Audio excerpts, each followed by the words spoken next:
안녕하세요. 요양TV 장혜영 강사입니다. 요양보사 자격시험 대비하여 핵심 콕콕 모의고사 준비했습니다. 열심히 공부하셔서 시험에 많은 도움 되시기 바랍니다.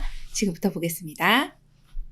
1번 노인학대 행위자에 대한 상담과 교육, 노인학대 사례의 신고 접수 학대 사례에 대한 사례관리 절차를 지원하는 노인복지시설은 1번 노인복지관, 2번 노인요양시설, 3번 노인공동생활가정, 4번 노인일자리지원기관, 5번 노인보호 전문기관.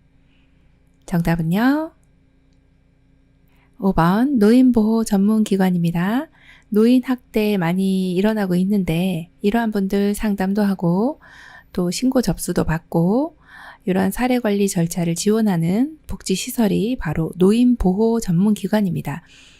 연세 드신 분들, 특히나 이제 연세가 65세 이상 이렇게 노인이라고 하시는 이런 분들을 자녀분들이나 주변에서 학대할 수가 있는데요. 이런 분들은 보호받아야 되죠. 그래서 노인보호 전문기관 이렇게 기억해 주시면 되겠습니다. 2번 다음 중 괄호 안에 해당되는 내용으로 옳은 것은 장기요양 서비스를 받으려면 대상자와 그 가족이 괄호와 개인별 장기요양 이용 계획서를 장기요양 기관에 제출해야 한다. 1번 방문조사 결과서, 2번 급여 제공 계획서, 3번 장기요양 인정서, 4번 요양보호 기록지, 5번 상태 기록지. 정답 골라볼까요? 3번 장기요양 인정서입니다. 장기요양 서비스를 받으려면 지금 이제 등급은 받으신 거예요. 그래서 장기요양 서비스를 받으려고 어딜 가느냐? 장기요양 기관에 제출해야 되는 그런 서류가 있습니다. 장기요양 서비스 받으려면 장기요양 기관에 가서 상담받고 이제 이렇게 서류를 제출하세요 하는데 그때 장기요양 인정서 받으셨죠? 하면서 요 인정서하고요. 개인별 장기요양 이용 계획서라고 하는 거를 장기요양 기관에 제출하라고 얘기를 합니다. 그래서 이 두 가지를 기억해 주셔야 되는데 지금 여기서는 답이 3번 장기요양 인정서고요. 그리고 또 하나 이제 개인별 장기요양 이용 계획서라고 하는 것이 이전에는 이제 표준 장기요양 이용 계획서였는데 이게 명칭이 바뀌었습니다. 그래서 개인별 장기요양 이용 계획서라고 하는 것도 알고 계셔야 되겠습니다. 3번 장기요양 서비스 이용 절차 중 다음 내용에 해당되는 단계는 대상자의 기능 상태 평가에 욕구 평가를 하고 평가 내용을 바탕으로 서비스의 목표와 서비스의 내용과 횟수, 비용을 결정한다. 1번 모니터링, 2번 서비스 제공, 3번 서비스 신청 및 상담, 4번 서비스 이용 계약 체결, 5번 서비스 제공 계획 수립. 정답은요? 5번 서비스 제공 계획 수립입니다. 자, 장기요양 서비스 이용을 하시려면은 일단 이제 장기요양 기관에 가서 이제 서비스를 신청하고 상담을 받아야 돼요. 그리고 서비스 제공 계획을 수립해야 됩니다. 지금 여기에 해당되는 단계가 바로 여기 네모 박스 안에 있는 내용인데요. 대상자의 기능 상태 평가에 욕구 평가, 또 서비스 목표 이런 모든 내용들을 결정하는 것이 바로 서비스 제공 계획 수립이고요. 그 다음에 이제 계약을 정식으로 체결을 해야 됩니다. 그래서 체결을 하는 게 세 번째 단계. 자, 그리고 나면 이제 서비스를 제공받아야 되겠죠. 서비스를 제공받고 그리고서 모니터링이 실시가 됩니다. 지금 내용이 잘 이루어지고 있는지. 그래서 모니터링이 5번째 단계. 이렇게 순서가 이루어지니까요. 이 내용을 알고 계시면 되겠습니다. 4번 장기요양 기관이 주관적으로 대상자의 변화 및 서비스 진행 상황을 점검하는 것은 1번 욕구평가, 2번 형성평가, 3번 사례평가, 4번 모니터링, 5번 기능상태평가. 정답은요? 4번 모니터링입니다. 자, 대상자의 변화 그리고 서비스 진행, 지금 만족스러운 서비스가 제공되고 있는지 점검하는 것. 이런 것이 바로 모니터링입니다. 그래서 정답이 4번이네요. 5번 대상자의 등급에 따른 월 한도 금액, 본인 부담률, 급여의 종류와 횟수 등 대상자와 가족들이 장기요양 서비스를 이용할 수 있도록 돕기 위한 안내서는 1번 개인별 장기요양 이용 계획서, 2번 장기요양 인정서, 3번 모니터링 기록표, 4번 요양보호 기록지, 5번 서비스 제공 계획서. 정답은요? 1번 개인별 장기요양 이용 계획서입니다. 월 한도 금액, 본인 부담률, 급여의 종류와 횟수 이런 것들이 나와 있는 안내서, 이것이 바로 개인별 장기요양 이용 계획서입니다. 여기 이제 개인별로 틀리기 때문에 본인 부담률이라고 하는 게 이제 제가 급여를 받으신 분은 15%, 시설급여 받으신 분은 20%를 본인 부담이 내지만 개인별로 틀려요. 그래서 기억하시는 게 개인별 장기요양 이용 계획서, 개인별로 틀리니까 요게 바로 이 내용에 해당되는구나 이렇게 기억하시면 되고, 장기요양 인정서 같은 경우는 이제 등급이 나와 있는 내용이 장기요양 인정서입니다. 그래서 두 가지 꼭 구별해 주셔야 되겠네요. 6번 요양보호사가 제공하는 서비스에 해당하는 것은 1번 물리치료, 2번 언어 및 작업치료, 3번 투약 및 관장, 4번 흡인 및 비위관 삽입, 5번 말번 및 생활상담. 정답은요? 네, 5번이네요. 말번 및 생활상담. 이것이 이제 정서 지원 서비스에 해당이 됩니다. 이렇게 어르신과 말벗을 해주시고 상담을 해주시면 정서적으로 얼마나 도움이 되겠어요? 네, 그래서 정답이 5번이고요. 자, 1번처럼 물리치료나 뭐 이런 언어, 작업치료 이런 것들은 이제 기능회복 훈련 서비스에 해당이 되고요. 투약 및 관장도 의료인이 시행을 하게 됩니다. 4번에 흡인이나 비위관 삽입도 역시 의료인이 시행하게 되는 의료행위에 해당이 되는 내용이네요. 7번 노인 장기요양보험 표준 서비스 중 신체활동 지원 서비스에 해당하는 것은 1번 편지 대필, 2번 책 읽어주기, 3번 휠체어로 옮겨 태우기, 4번 침대 주변 정리정돈, 5번 병원 방문 시 동행. 정답은요? 3번 휠체어로 옮겨 태우기입니다. 자, 노인 장기요양 보험 서비스 표준 서비스의 내용이 상당히 항목이 많은데 여러 가지 서비스의 종류 중에서 신체 활동을 아느냐 이걸 물어보는 질문이에요. 자, 휠체어로 옮겨 태우는 거죠. 무엇을 옮겨 태워요? 어르신의 신체를요. 그래서 3번이 정답이고 1번처럼 편지 대필, 2번 같이 책 읽어주기 이것은 정서 지원 서비스에 해당되고요. 4번 같이 침대 주변 정리정돈은요. 일상생활 지원 서비스입니다. 그럼 병원 방문할 때 동행해 주시는 것은요. 개인 활동을 지원하는 거죠. 그래서 개인 활동 지원 서비스에 해당이 되는 내용입니다. 8번 요양보호사가 준수하여야 할 요양보호 서비스 제공의 원칙은 1번 대상자와 동거하는 가족의 식사 준비를 해준다. 2번 서비스 제공 전 대상자의 성격, 습관 등을 확인한다. 3번 대상자의 삶의 질을 높이기 위해 전적으로 도와준다. 4번 사고 발생 시 우선순위에 따라 의료행위를 한다.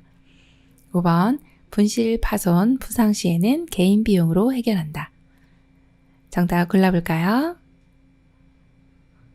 2번 서비스 제공 전 대상자의 성격, 습관 등을 확인한다. 이런 내용을 확인해 주시면 어르신을 요양보호 제공하기가 너무 수월해집니다. 정답 2번이네요. 9번 다음 사례에 해당하는 시설생활 노인의 권리보호를 위한 윤리 강령은 이씨 할머니는 거울을 보면서 내게 묻지도 않고 머리를 이렇게 짧게 잘라버렸어. 나이 먹고 시설에서 생활한다고 사람을 무시하네? 라고 화를 내신다.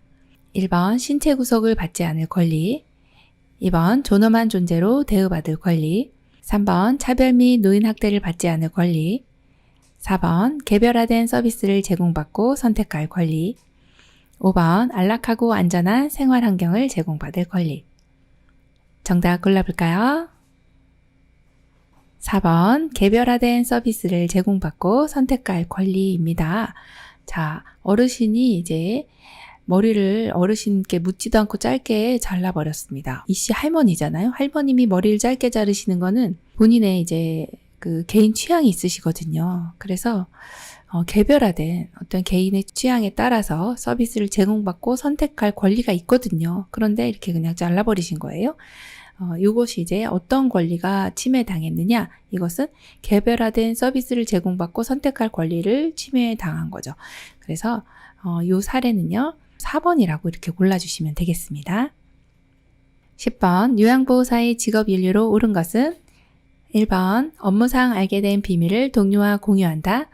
2번, 등급 판정을 받도록 유도한다. 3번, 노인 학대가 확실한 경우에만 보고한다. 4번, 인종, 연령, 성격에 따라 수준별로 차별 대우한다. 5번, 복장 및 외모 관리 등 자기 관리를 철저히 한다. 정답 골라볼까요? 5번, 복장 및 외모 관리 등 자기 관리를 철저히 한다. 이런 내용은요, 요양보호사의 직업윤리다 그러면 이 직업을 가지고 있으면서 마땅히 해야 할 도리를 직업윤리라고 보거든요. 그래서 복장도 단정히 외적인 위생관리 이런 것도 자기관리를 철저히 건강관리 등 이런 것을 자기관리 철저히 하는 게 우리 또 직업윤리 중에 하나라고 볼 수 있습니다. 정답 5번이네요. 11번 법적인 소송에 휘말리지 않기 위해 준수해야 할 사항으로 옳은 것은 1번 요양보호사의 판단에 따라 서비스를 제공한다. 2번 대상자보다는 보호자의 의견을 우선으로 한다. 3번 대상자의 개인적인 권리를 보호한다. 4번 대상자의 상태는 중요한 것만 기록한다. 5번 간호사에게 보고한 내용은 기록하지 않아도 된다. 정답 골라볼까요? 3번 대상자의 개인적인 권리를 보호한다가 맞네요. 네, 법적인 소송에 이게 휘말릴 수가 있는데 이럴 때는 이렇게 대상자의 개인적인 권리를 보호하는 것이 우리의 역할이라고 보시면 되겠습니다. 네, 정답이 3번입니다. 12번 노인성 질환의 특성으로 옳은 것은 1번 질환에 민감하여 초기 진단이 쉽다. 2번 원인이 명확한 급성 질환이 대부분이다. 3번 질환의 재발이 빈번하며 회복이 빠르다. 4번 신장기능 저하로 약물에 둔감하게 반응한다. 5번 노화 과정과 구분하기 어려워 정확한 진단이 어렵다. 정답은요? 5번 노화 과정과 구분하기 어려워 정확한 진단이 어렵다입니다. 노인성 질환은 노화인지 질환인지 이렇게 명확하게 진단을 내리기가 힘듭니다. 구분하기가 어렵다는 거죠. 그리고 1번 같은 경우는 질병에 민감하여 맞습니다. 질병에 민감하다는 거는 질환에 걸리기 쉽다. 이런 내용이 질환에 민감하다. 이렇게 표현합니다. 이건 맞아요. 그런데 자, 초기 진단이 쉬운 건 아닙니다. 초기 진단이 어렵다. 그래서 틀린 내용이고 원인이 명확한 급성 질환이 아니고요. 만성 질환이 대부분입니다. 자, 그 다음 질환이 재발이 빈번하며 이건 맞습니다. 그런데 회복이 빠를까요? 아니요. 그렇진 않죠. 회복이 느립니다. 자, 4번 같은 경우는 신장기능 저하. 네, 맞습니다. 신장기능이 저하돼요. 그런데 약물에 둔감한 것이 아니라 민감하게 반응을 하게 됩니다. 그래서 틀렸네요. 네, 정답이 5번이네요.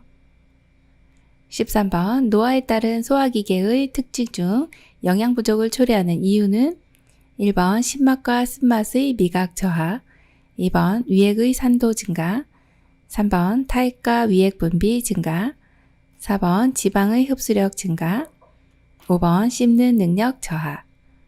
정답 골라볼까요? 5번 씹는 능력 저하입니다. 네, 치아가 탈락이 되고 또 없으신 분들은 이제 틀니를 하게 되시는데요. 그렇게 되면 이제 이가 많이 탈락되시기 때문에 잘 못 씹으세요. 그러다 보면 잘 못 씹으시니까 이제 영양 부족을 초래할 수 있구나 이렇게 생각하시면 됩니다. 자, 1번은 왜 틀렸을까요? 신맛이나 쓴맛은 점점 많이 느끼게 되면서 입맛이 없어집니다. 자, 위액의 산도도 저하가 됩니다. 그래서 소화 능력이 많이 떨어지시고요. 타액과 위액 분비도 역시 저하됩니다. 소화가 잘 안 되시는 거예요. 지방의 흡수력은 저하가 되는 내용입니다. 그래서 여기서의 정답은 5번으로 골라주시면 되겠습니다. 14번 다음 증상이 나타나는 질환의 감염을 예방하는 방법은 호흡기 비말을 통해 사람에게 사람으로 전파된다. 갑작스러운 발열과 두통이 생긴다. 전신 쇠약감, 인후통, 근육통이 나타난다. 1번 뜨거운 물로 옷을 세탁하고 목욕을 자주 한다. 2번 매년 1회 인플루엔자 백신을 맞는다. 3번 주기적으로 간 기능 검사와 객단 검사를 받는다. 4번 신체 접촉이 있었던 모든 사람은 동시에 치료받는다. 5번 흉부 방사선 촬영을 통해 감염 여부를 확인한다. 정답 골라볼까요? 2번 매년 1회 인플루엔자 백신을 맞는다입니다. 자, 요 다음과 같은 네모 박스 안에 들어있는 이러한 질환은 어떤 질환일까요? 호흡기 비발을 통해 사람에게 사람으로 전염되고 또 갑자기 발열이 생기고 또 전신 쇠약감, 인후통, 근육통, 독감입니다. 인플루엔자 바이러스에 의해서 감염이 나타나는 이 감염을 예방하기 위해서는 어떻게 될까요? 2번이 정답이죠. 매년 1회 인플루엔자 백신을 맞아주시면 됩니다. 일단은 예방하기 위해서는 어떻게 해요? 예방접종을 맞습니다. 굉장히 좋은 내용입니다. 그리고 시험에도 많이 나오는 내용이니까요. 이 내용은 기억을 좀 해주셔야 되겠습니다. 15번 기도의 만성 염증성 질환으로 숨을 내쉴 때 쌕쌕거리는 소리가 나는 호흡기 질환은 1번 천식, 2번 폐렴, 3번 폐암, 4번 폐결핵, 5번 만성 기관지염. 정답 골라볼까요? 1번 천식이네요. 네, 기도의 만성 염증성 질환입니다. 기도라고 하면 공기 다니는 길입니다. 기도. 그래서 숨을 쉴 때 들어가고 나가고 하는 길이 바로 기도예요. 그런데 숨을 내쉴 때 쌕쌕거리는 소리가 난대요. 기도의 만성적 염증은 지금 공기 다니는 길이 이렇게 기도가 있고 또 이렇게 코를 통해서 이렇게 공기가 들어가면 기도를 통해서 이렇게 폐로 내려가게 됩니다. 자, 이럴 때 지금 기도의 만성 염증성 질환이라 그러면 기도가 이렇게 지금 과민 반응을 보이면서 부어 있는 상태예요. 그리고 숨을 내쉴 때요. 들어갈 때는 어떻게 이렇게 훅 하고 들어가는데 나올 때요. 여기 이제 이렇게 부종이 있는 이 부분하고 이렇게 부딪히면서 내쉴 때 쌕쌕거리는 소리가 납니다. 그러한 특징적인 질환이 바로 이제 천식이라고 보시면 돼요. 요거는 그대로 기도의 만성 염증성 질환으로 내쉴 때 쌕쌕거리는 소리가 나고 과민하게 어떤 공기 중에 있는 꽃가루라든지 화학 물질 이런 걸로 인해서 유독이 이 사람만 과민하게 반응하는 과민 반응을 보이는 그러한 질환이 바로 천식입니다. 정답이 1번이네요. 16번 빈혈이 있는 대상자가 갑자기 어지럼증을 호소할 때 올바른 대처 방법은 1번 차가운 물을 마시게 한다. 2번 심호흡을 크게 하도록 한다. 3번 곧바로 바닥에 주저앉힌다. 4번 비타민C 음료를 마시게 한다. 5번 함께 스트레칭을 한다. 정답 골라볼까요? 3번 곧바로 바닥에 주저앉힌다입니다. 자, 빈혈이 있다. 이건 이제 피가 모자르는 건데요. 빈혈이 있는 대상자는 이렇게 어지러울 수 있어요. 그럴 때 넘어지면서 낙상을 일으키면서 머리가 다친다든지 이렇게 신체 손상이 일어납니다. 낙상을 하게 되는 거죠. 자, 이것을 예방하기 위해서는 그냥 너무 어지러우니까 뇌까지 산소 공급이 안 되니까 피가 잘 모자른 거잖아요. 그래서 바닥에 이렇게 주저앉혀주시면 바로 앉혀주시면 어지럼증이 좀 해소가 됩니다. 그래서 정답을 3번으로 골라주시면 됩니다. 17번 욕창이 생기는 위험 요소가 가장 적은 대상자는 1번 요실금, 변실금이 있는 대상자, 2번 스스로 체위 변경이 가능한 대상자, 3번 영양 부족으로 피하 지방이 적은 대상자, 4번 장시간 와상 상태로 근육이 위축된 대상자, 5번 침대에서 잘못 잡아 끌어 피부가 벗겨진 대상자. 정답은요? 2번입니다. 자, 여기 문제 잘 보셔야 돼요. 욕창이 생기는 위험 요소가요. 적은 대상자예요. 적은. 그러면 이분들은 욕창이 거의 안 생길 거다. 어떤 분이 안 생겨요? 스스로 체위 변경도 하고 이동도 하고 스스로 이렇게 움직이는 분들은요. 욕창이 잘 안 생깁니다. 그렇게 기억을 해주시면 되겠고 나머지 1, 3, 4, 5번은요. 욕창 위험 요소가 있는 분들입니다. 그렇게 보시면 되겠습니다. 18번 욕창을 예방하는 방법으로 옳은 것은 1번 둔부에 도넛 베개를 대주어 혈액순환을 돕는다. 2번 물티슈로 닦아주고 파우더를 사용하여 건조시킨다. 3번 피부에 묻은 오염물질은 미지근한 물로 씻고 말린다. 4번 휠체어에서는 2시간마다 자세를 바꿔준다. 5번 단백질이 적은 음식을 섭취해야 한다. 정답 골라볼까요? 3번 피부에 묻은 오염물질은 미지근한 물로 씻고 말린다. 이게 정답입니다. 네, 욕창을 예방하는 것도 중요합니다. 자, 피부에 오염물질 묻었네요. 그러면 이렇게 미지근한 물로 씻고 말려주는 거는 너무 잘해주셨어요. 뜨거운 물을 이렇게 사용하시면 오히려 손상됩니다. 미지근한 물 잘해주셨고, 예방하기 위해서는 나머지는 해서는 안 되는 내용들입니다. 한번 볼게요. 둔부에 도넛백에 이거 안 됩니다. 자, 도넛백에 오히려 순환이 저해되고요. 물티슈로 닦아주고, 자, 파우더 사용했네요. 파우더 안 됩니다. 땅구멍을 막기 때문에 안 되고. 자, 4번 같은 경우에 휠체어에서 지금 앉아있네요. 그럼 자세 바꿔줄 때는 1시간마다 이렇게 기억해 주셔야 되고요. 5번 같은 경우에 단백질이 적은 음식 아니고 단백질이 풍부한 음식. 이걸 드셔야 돼요. 왜 그럴까요? 단백질은 피부를 재생시켜 주는데 꼭 필요한 그런 영양 성분이기 때문에 단백질은 특히 욕창을 예방하기 위해서는 충분히 섭취해 주시는 게 좋다. 이렇게 봅니다. 19번 대상포진에 관련된 설명으로 옳은 것은 1번 1에서 2주면 통증이 없어진다. 2번 세균성 질환이므로 피부를 청결하게 유지한다. 3번 과거의 풍진을 앓았던 사람에게 주로 발생한다. 4번 몸 전체의 작은 물집과 가려움증이 나타난다. 5번 물집이 나타나기 전 감기 기운과 함께 일정 부위에 심한 통증이 느껴진다. 정답 골라볼까요? 5번 물집이 나타나기 전 감기 기운과 함께 일정 부위에 심한 통증이 느껴진다가 정답입니다. 자, 대상포진은 예전에 이제 수두를 앓으셨던 분이 신경절에 이 수두 바이러스가 남아 있다가 면역이 떨어지면서 스물스물 올라와서요. 몸통 같은 쪽에 이렇게 띠 모양을 형성하면서 가려움증, 물집 이런 것들을 동반하고요. 그리고 이제 가피를 형성하면서 낫는데요.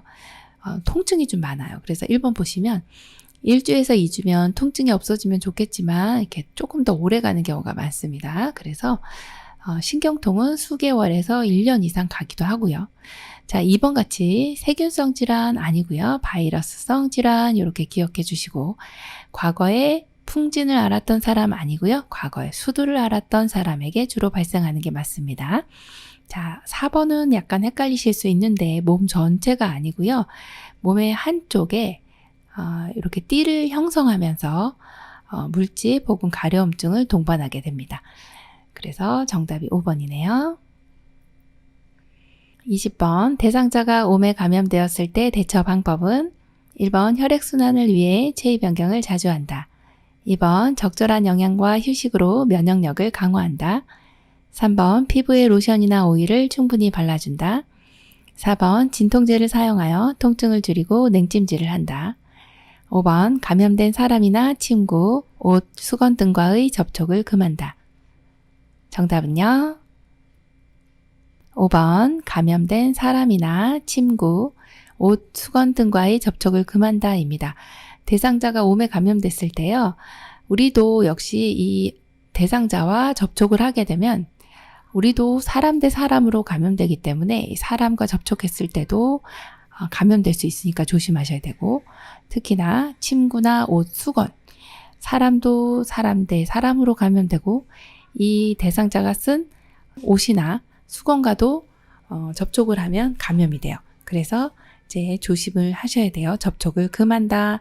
그래서 정답이 5번이고, 여기 보시면 이제 옴 진드기라고 요게 이제 사진에 보이는 요 진드기가 피부에 이제 굴을 뚫어서 여기서 이제 이렇게 서식을 하게 되는데, 주로 이제 손가락, 마디 사이 혹은 이제 겨드랑이, 사타구니 이런데 이렇게 겹치는 부분에 주로 많이 생기고요. 그리고 이제 이동을 주로 밤에 하고, 또 알도 밤에 까고, 또 분비물도 밤에 배출을 하기 때문에 주로 굉장히 밤에 가려워요. 밤에 가려우니까 이제 밤에 긁으시는 분은 이제 옴이라고 의심을 하시면 되고, 접촉을 하였다 그러면 접촉했던 가족이나 혹은 요양보호사님, 접촉했던 사람은 모두 함께 치료한다. 이런 내용들이 시험에 많이 나오고 있습니다. 21번 수정체의 황화현상으로 색의 식별 능력이 떨어진 노인이 구별하기 어려운 색은 1번 빨간색, 초록색, 2번 보라색, 남색, 3번 빨간색, 노란색, 4번 검정색, 흰색, 5번 노란색, 남색. 정답은요? 2번 보라색, 남색입니다. 자, 수정체의 황화현상은 또 뭘까요? 지금 이걸 알아야 문제를 푸는데요. 수정체라고 하면 눈이 지금 안구가 여기 이렇게 지금 눈동자가 있죠. 자, 요 눈동자 이 부분이 여기에 해당하는 부분입니다. 여기가 지금 황화현상이래요. 이건 노화의 일종이거든요. 황화현상이다. 그럼 여기가요. 이렇게 셀로판지 끼워놓은 것처럼 여기가 이렇게 노랗게 황화현상을 일으키는 거죠. 그러면 색깔 잘 구분을 못하는 거예요. 여기에 우리가 예를 들어 셀로판지를 여기 이렇게 대고 있다고 생각해 보세요. 그럼 색깔 구별 잘 안 되겠죠. 그게 바로 이제 황화현상입니다. 보라색이나 남색 구별이 힘들어지는 것, 이것이 바로 이제 수정체 황화현상이고요. 또 하나 이 수정체에 백태가 끼는 질환이 있습니다. 요거는 백내장이라고 합니다. 그렇게 되면은 여기 수정체가 이렇게 색깔이 뿌옇게 변하게 되죠. 그것을 이제 백내장이라고 합니다. 그거는 노인성 안구 질환으로 되는 거고요. 지금 여기 나와 있는 내용은 수정체 황화현상은 노화로 인해서 오는 내용입니다. 그래서 두 가지 구별해 주시면 되겠습니다. 22번 당뇨병을 앓고 있는 대상자의 운동요법으로 옳은 것은 1번 공복식 운동을 할 때에는 고혈당에 대비한다. 2번 운동 전에 경구용 혈당 강화제를 먹고 운동한다. 3번 혈당이 300mg/dL 이상일 때 운동을 시작한다. 4번 식후 30분에서 1시간경에 30분 이상 운동한다. 5번 맨발로 산책하기 등 쉬운 운동을 무리하지 않는다. 정답 골라볼까요? 4번 식후 30분에서 1시간경에 30분 이상 운동한다. 이 내용 너무 좋은 내용입니다. 왜냐하면 이제 당뇨병을 앓고 있는 대상자는 운동을 하게 되면 혈당이 떨어지는 효과가 있습니다. 그래서 이 혈중 내에 있는 당이 이 시간, 지금 식후 30분 정도에서 1시간 정도 되면 혈관 내에 포도당이 이제 증가하기 시작한데 포도당 수치가 이제 올라가기 시작합니다. 그럼 여기에 이제 자리 잡고 있는 이러한 포도당들이 이제 쓰여져야 되죠. 그래서 세포 내로 이동을 해서 당이 떨어지게 하는 이러한 호르몬들을 인슐린이라고 하죠. 자, 인슐린이 분비가 되면 이제 혈관 벽에 이렇게 이동하기 쉽도록 어떤 이제 장치를 만들어 줍니다. 그러면 인슐린이 분비가 되면 당들이 세포 내로 이동을 하게 됩니다. 그래서 이제 당이 떨어지는 거죠. 그럼 인슐린의 역할은요, 당을 떨어뜨려 주는 호르몬이다. 이렇게 보시면 됩니다. 그런데 당뇨병이신 분들은 인슐린이 이제 당을 제대로 써주지를 못하기 때문에 인슐린 분비가 떨어지고 인슐린 분비가 저하되면 당을 잘 못 써줍니다. 그렇게 되면은 이제 혈중 내에 당이 올라가게 되죠. 그러면 이렇게 올라가 있는 당을 내보내야지라고 하면서 소변으로 나가게 됩니다. 이게 이제 당뇨병인데요.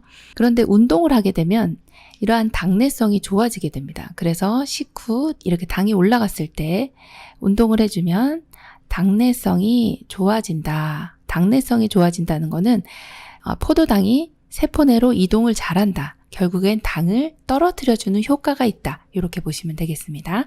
정답이 4번이네요. 23번 선망에 대한 설명으로 옳은 것은 1번 주의 집중이 매우 떨어진다. 2번 대부분 만성으로 진행한다. 3번 수면 양상이 규칙적이다. 4번 신체적 생리적 변화가 없다. 5번 서서히 나타나며 나중에 사람을 못 알아본다. 정답 골라볼까요? 1번 주의 집중이 매우 떨어진다입니다.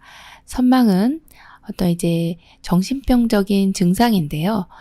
주로 이제 어르신들이 치매 오면서도 오기도 하고 이 선망 증상이 전해질 불균형으로도 나타나기도 하는데 이 증상이 어떤 거냐면 이제 환각 증상 같은 거 있죠. 환각 또는 환청, 환시 이런 것들. 어르신들은 실제로 보고 듣고 느끼고 이러시기 때문에 주의 집중이 너무 떨어집니다. 왜냐? 창밖에서 친구가 막 부르는 거예요.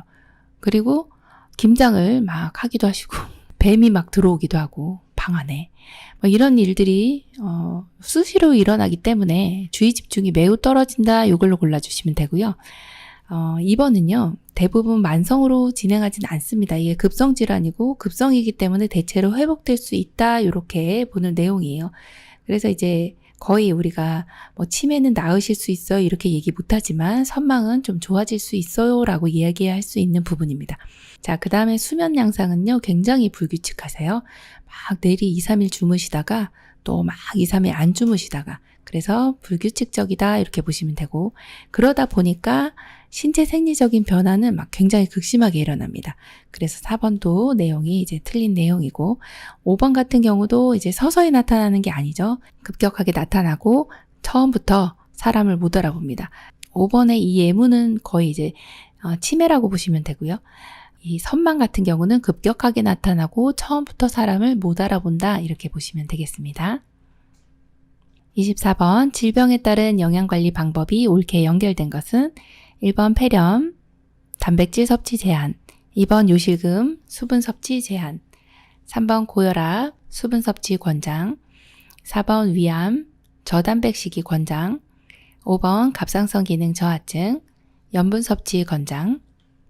정답은요? 3번 고혈압, 수분 섭취 권장입니다. 자, 혈압이 높아요. 그래서 이 수분 섭취를 혈압이 높은데 수분 섭취를 권장해야 되나요? 이렇게 의문을 가지실 수가 있습니다. 그런데요. 혈압이 높으신 분들 같은 경우에 이제 혈전이 생길 수도 있고 그래서 이런 분들은 수분 섭취를 권장해 주셔서 혈액의 점도도 낮춰주고 그리고 혈전이 생기지 않도록 하기 위해서는요. 물을 충분히 드셔주셔야 됩니다. 그래서 3번으로 골라주시면 되겠습니다. 25번 혈압약과 함께 복용할 때 혈압을 상승시킬 수 있는 건강기능식품은 1번 인삼, 2번 루테인, 3번 감마리놀레산, 4번 오메가3 지방산, 5번 프로바이오틱스. 정답 골라볼까요? 1번 인삼입니다. 혈압약과 함께 인삼을 드시면 혈압이 올라갑니다.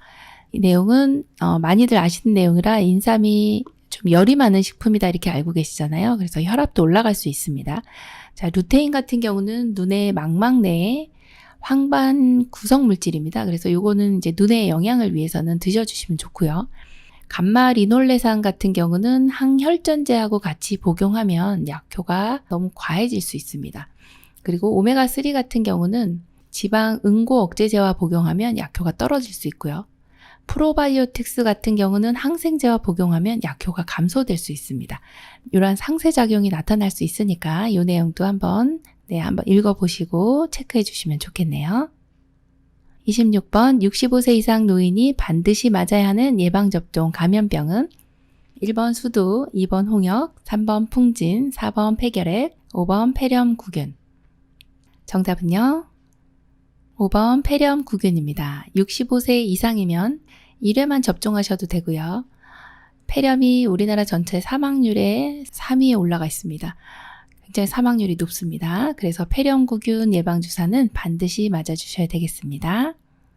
27번 맛과 영양이 변하지 않게 보관하는 방법으로 올바르게 연결된 것은 1번 포도 실온 보관, 2번 망고 실온 보관, 3번 복숭아 냉장 보관, 4번 블루베리 실온 보관, 5번 아보카도 냉장 보관.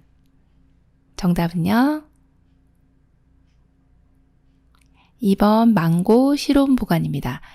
맛과 영양이 변하지 않게 실온에다 보관해도 잘 익어가는 후속 과일, 토마토, 복숭아, 키위, 망고 이런 것들이 이제 후속 과일인데요. 실온에 보관하시면 맛과 영양이 변하지 않게 보관할 수 있습니다. 그래서 2번이 정답이고요. 포도는요, 냉장 보관하는 게 좋습니다. 복숭아는요, 실온이고요. 블루베리는요, 냉장 같은 경우는 10일 이내에 또 냉동을 시켜서 많이 드시죠. 자, 아보카도 같은 경우도 실온에다 보관하시는 게 좋겠습니다. 28번 당뇨병 대상자의 혈당 조절과 비만의 치료와 예방에 도움이 되는 식품은 1번 수박, 2번 찹쌀밥, 3번 고구마, 4번 양배추, 5번 늙은 호박. 정답은요? 4번 양배추입니다. 자, 혈당 조절, 비만 치료 예방. 자, 여기 이제 당뇨병 대상자는 사실 이제 식이요법이 굉장히 중요하잖아요. 이때 이제 우리가 식품을 갑자기 당이 올라가지 않도록 혈당 조절을 해야 됩니다.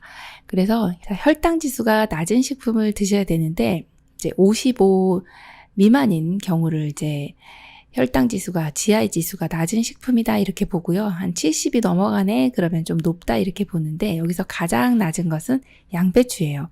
26입니다. 수박도 조금 높습니다. 72. 찹쌀밥도 92나 되고요. 고구마도 61이네요. 자, 늙은 호박도 75예요. 그래서 이 혈당 지수를 알면 당뇨 대상자들은 혈당 조절하는데 조금 수월합니다. 그래서 양배추를 드셔주시면 당뇨병 대상자가 식이요법 할 때 상당히 도움이 되는 식품이군요. 이렇게 볼 수가 있네요. 29번 낙상 예방을 위한 안전한 환경 조성 방법으로 옳은 것은 1번 계단보다는 완만한 경사로를 설치한다. 2번 화장실 바닥에 물을 뿌려 습도를 조절한다. 3번 가능하면 모든 방과 현관의 문턱을 낮춘다. 4번 계단 난간을 없애고 작은 깔개를 깔아둔다. 5번 취침 시 침대 높이를 최대한 높이고 난간은 내린다. 정답은요? 1번 계단보다는 완만한 경사로를 설치한다 입니다.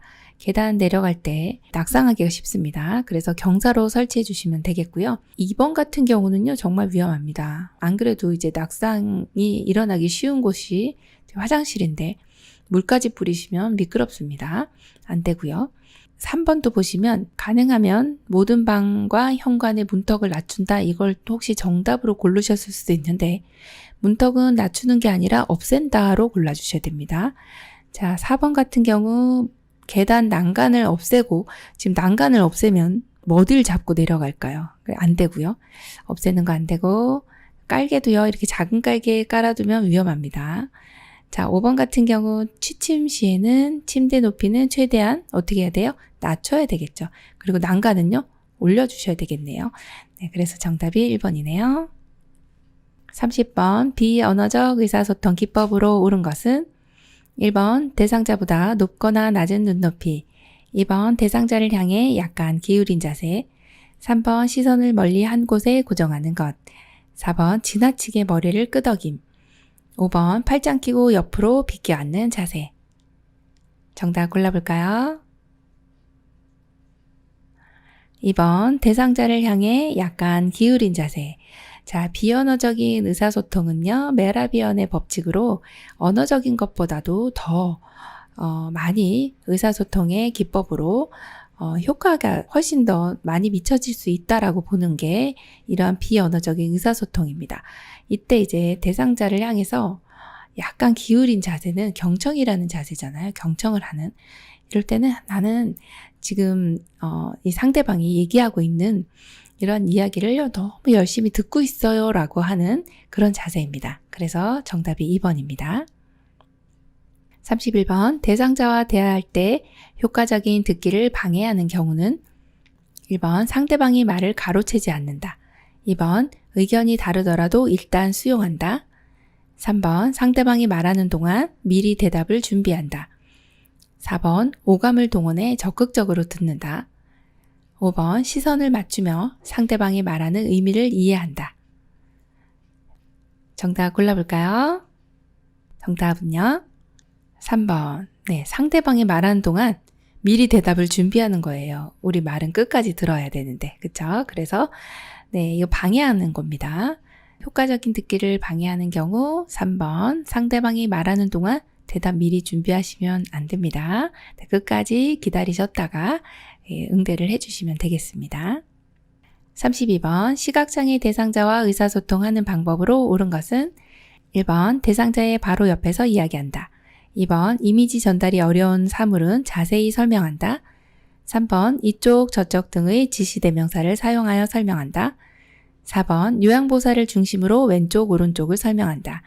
5번 신체 접촉을 하기 전에 먼저 말을 건넨다. 정답 골라볼까요? 5번 신체 접촉을 하기 전에 먼저 말을 건넨다입니다. 시각장애 대상자는 잘 안 보이세요.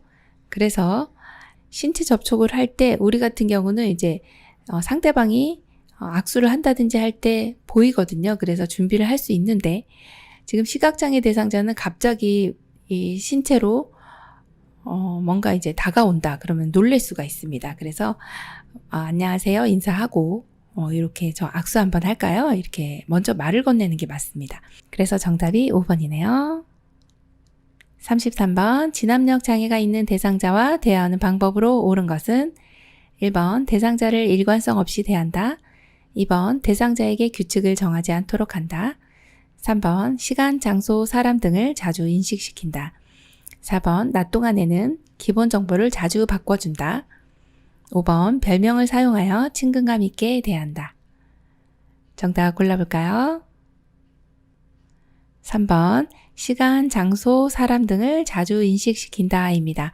지금 진압력이라고 하는 것이 이 시간, 장소, 사람에 대한 개념입니다. 이런 개념에 어려움이 있는 분들이 진압력 장애가 있다 이렇게 이야기를 합니다. 그러면 이런 분들은 이것을 자주 인식시켜 주는 것이 좋습니다. 지금 10시예요. 간식 드실 시간입니다. 이렇게 저는 누구누구입니다. 혹은 여기는 어디입니다. 이렇게 시간, 장소, 사람 등을 자주 인식시켜 주시면 좋겠네요. 34번 요양보호 기록의 목적으로 옳은 것은 1번 요양보호사의 능력평가, 2번 요양보호 서비스의 질 향상, 3번 대상자와 보호자의 사생활 기록, 4번 대상자의 건강을 진단하고 동료와 공유, 5번 서비스 제공을 평가받고 대가를 지불받기. 정답 골라볼까요? 2번 요양보호 서비스의 질 향상입니다. 자, 요양보호 기록의 목적은요. 요양보호 서비스를 더 잘하기 위해서 기록도 하고 이제 앞으로 어떻게 해야 되겠다라고 이제 우리가 모든 기록을 보고서 서비스의 질을 올려줄 수가 있거든요. 그래서 정답이 2번입니다. 35번 인지기능에 문제가 없는 대상자에게 다음과 같은 인지자극 훈련을 할 때 향상될 수 있는 인지기능은 괄호 안에 공통적으로 들어갈 말을 적어보세요. 아, 수박은 괄호 이 제철입니다. 나 괄호 은 사계절 중 제일 더운 계절입니다. 1번 순발력, 2번 기억력, 3번 표현력, 4번 관찰력, 5번 언어의 유창성. 정답 골라볼까요? 5번 언어의 유창성입니다. 자, 인지기능에 문제가 없는 대상자 이렇게 이런 자극 훈련을 하잖아요.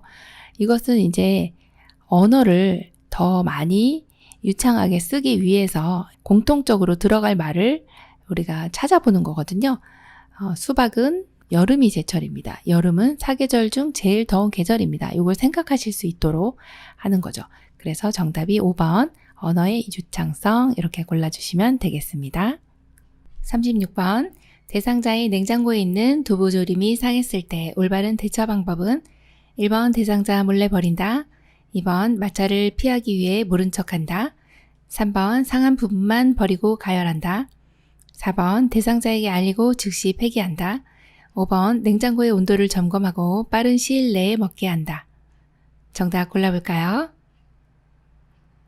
4번입니다. 대상자에게 알리고 즉시 폐기합니다. 지금 같은 경우는 두부조림이 상했기 때문에 절대 드시면 안 되시고 일단은 대상자에게 알리는 것이 좋습니다. 그리고 폐기를 하시는데 만일 대상자가 폐기하기를 원하지 않으시는 경우가 있습니다. 그럴 때는 보호자분께 말씀드리고 그리고서 폐기해 주시면 되겠습니다. 37번 무거운 물건을 들어 올릴 때 허리에 무리가 가지 않는 자세로 옳은 것은 1번 허리를 굽혀 무게중심을 낮춘다. 2번 허리를 굽혔다 펴면서 들어 올린다. 3번 무릎을 펴서 들어 올린다. 4번 두 다리를 모으고 들어 올린다. 5번 순간적인 힘을 이용하여 들어 올린다. 정답 골라볼까요? 정답은요. 3번 무릎을 펴서 들어 올린다입니다. 지금은 물건을 들어 올리는 경우이죠. 허리에 무리가 가지 않게 하기 위해서는 중심점을 낮춰주시는 것은 맞는데 1번처럼 허리를 굽혀서 무게중심을 낮추는 것이 아니라 무릎을 움직여서 낮추고 높이고 이렇게 하는 것이 좋습니다. 그래서 무릎을 펴서 들어 올리는 것이 맞는 내용입니다. 그래서 정답이 3번입니다. 38번 입맛이 없는 대상자의 식욕을 돋우기 위한 방법은 1번 식욕 증진제를 복용하게 한다. 2번 누룽지를 끓여서 제공한다. 3번 고추장 비빔밥을 만들어 제공한다. 4번 밥을 먹겠다고 할 때만 제공한다. 5번 다양한 음식을 조금씩 보기 좋게 담아 제공한다. 정답 골라볼까요? 5번 다양한 음식을 조금씩 보기 좋게 담아 제공합니다. 자, 입맛이 없는 대상자 식욕을 돋우기 위한 방법은 시험에 많이 나옵니다. 어르신의 입맛은 점점 쓴맛을 많이 느끼게 되고 단맛을 잘 못 느끼시기 때문에 입맛이 없어지시기도 하고요. 그리고 또 가만히 누워 계시기 때문에 활동을 안 하시기 때문에 그렇습니다. 자, 그런 경우에는 다양한 음식을 조금씩이라는 표현을 알고 계시면 좋겠습니다. 너무 많이 준비하시면 그 잔칫날입니다. 그래서 조금씩 보기 좋게 담아 그때그때 드시고 또 다음 게 준비해드리고 그렇게 하시면 기분도 좋아지시면서 입맛이 돋우는 이러한 상황이 되겠죠. 정답 5번입니다. 39번 대상자에게 식사를 제공할 때 사례를 예방하는 방법은 1번 수분이 적은 음식을 제공한다. 2번 의자 등받이에 등을 펴고 깊숙이 앉힌다. 3번 고개를 뒤로 젖히고 음식을 먹인다. 4번 말을 걸어 음식을 천천히 먹게 한다. 5번 많은 양을 입에 넣고 꼭꼭 씹게 한다. 정답은요? 2번이네요. 의자 등받이에 등을 펴고 깊숙이 앉힌다 입니다. 만약에 깊숙이 앉지 않는 경우는 엉덩이가 이쪽에 위치하게 됩니다. 그러면은 낙상하기 쉽기 때문에 이렇게 깊숙이 앉히는 거 너무 중요하고요. 자, 사례를 예방하기 위해서는 1번 같이 수분이 적은 음식은 마르기 때문에 마른 음식들은 이렇게 사례가 걸리기가 쉽죠. 안 되고요. 3번처럼 음식을 드실 때 고개를 뒤로 젖히는 것은 오히려 음식을 삼키는 것이 어려워집니다. 고개를 약간 앞으로 숙인 상태로 그리고 턱을 뒤로 당깁니다. 이 자세가 가장 좋고 그래야 입이 식도보다 아래 위치하게 돼서 넘어가는데 사례가 걸리지 않고 무리 없이 넘어갈 수가 있겠습니다. 4번처럼 말을 건다 이러면 말씀하시다가 사례가 걸릴 수가 있어서 요건 반드시 주의해 주셔야 되는데 말을 걸지 않는다로 기억을 해 주셔야 됩니다. 자, 5번처럼 많은 양을 넣어 주시면 이렇게 씹으실 때 넘어가기도 하고 막 굉장히 불편한 상황입니다. 네, 조금씩 넣어 주시면 됩니다. 정답 2번입니다. 40번 누운 자세로 식사를 해야 하는 대상자를 돕는 방법은 1번 숟가락 끝부분을 입술 중앙에 대고 먹인다. 2번 신맛이 강한 음식을 제공하여 입맛을 돋운다. 3번 배 부위와 가슴을 압박하는 옷을 입힌다. 4번 식사 도중 살에 들리면 따뜻한 물을 먹인다. 5번 등에 베개를 대어 옆으로 눕힌 상태에서 음식을 제공한다. 정답 골라볼까요? 5번이네요. 등에 베개를 대어 옆으로 눕힌 상태에서 음식을 제공하는 것이 좋습니다. 누운 자세라 할지라도 옆으로 눕는 것이 훨씬 더 식사하기가 편하시기 때문에 그렇습니다. 1번 같은 경우에 약간 혼돈을 일으키시기가 좋은데 입술 중앙에 대고 먹인다. 이 내용은 중앙이라는 부분이 틀렸습니다. 입술 옆쪽입니다. 우리가 보통은 오른손잡이시죠. 그럼 오른쪽에서 음식이 들어오기 때문에 옆쪽에서 들어오는 것을 편하게 느끼시기 때문에 그렇습니다. 자, 신맛이 강한 음식은 오히려 사례를 유발할 수 있기 때문에 안 드시고 침이 많이 나오면서 살에 걸립니다. 3번 같은 경우는 압박을 하는 옷을 입히면 식사하실 때 굉장히 불편합니다. 잘 삼켜지지가 않는 거죠. 그래서 압박하지 않는 옷으로 기억해 주시고 자, 4번처럼 이렇게 식사 도중에 사례가 들린다. 그럼 일단 식사를 중단합니다. 지금 사례가 걸렸다고 하는 것은 식도로 넘어가야 될 것이 기도로 넘어간 것입니다. 그런 경우는 위험한 상황이기 때문에 식사를 중단하는 것이 맞다 이렇게 보고 있네요. 그래서 정답이 5번입니다. 41번 가루약 복용 방법으로 올바른 것은 1번 종류가 다른 가루약은 섞은 후 나누어 복용한다. 2번 숟가락을 사용하여 약간의 물에 녹인 후 투약한다. 3번 물을 먼저 먹게 한 후 가루약을 입에 넣어준다. 4번 먹기 한두 시간 전에 미리 물에 녹여 준비한다. 5번 약이 희석되지 않도록 물은 조금만 먹인다. 정답 골라볼까요? 2번입니다. 숟가락을 사용하여 약간의 물에 녹인 후 투약한다입니다. 우리 어렸을 때도 약을 먹다 보면 어머니께서 이렇게 가루약을 타왔네. 그럼 가루약을 이렇게 놓고 그리고 물을 부어서 살짝 이렇게 녹여가지고 그래서 이렇게 주시잖아요. 그 방법을 생각하시면 됩니다. 그래서 정답이 2번입니다. 42번 물약 복용 방법으로 옳은 것은 1번 약을 따르기 전에 약물을 흔들어 섞는다. 2번 뚜껑의 안쪽이 아래로 향하도록 놓는다. 3번 투약 후 남은 약은 다시 약병에 넣는다. 4번 약병의 라벨이 붙은 쪽으로 약을 따른다. 5번 약 용량이 적을 때에는 숟가락을 이용한다.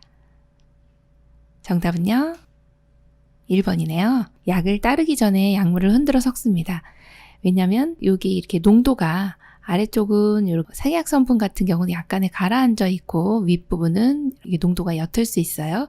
그래서 농도를 맞추기 위해서 따르기 전에 약물을 흔들어 주시는 거는 너무 잘해 주셨습니다. 나머지는 굉장히 헷갈리셨을 텐데 자 2번처럼 뚜껑의 안쪽이 아래가 아니라요 위쪽입니다. 자 뚜껑이라고 하면은 이렇게 병에서 이제 뚜껑을 내려놓을 때 요 부분이 지금 안쪽이죠. 여기 요 부분이 요 안쪽이 어떻게 해요? 위로 가게 놓는다. 그래야 오염물들이 묻지 않는 겁니다.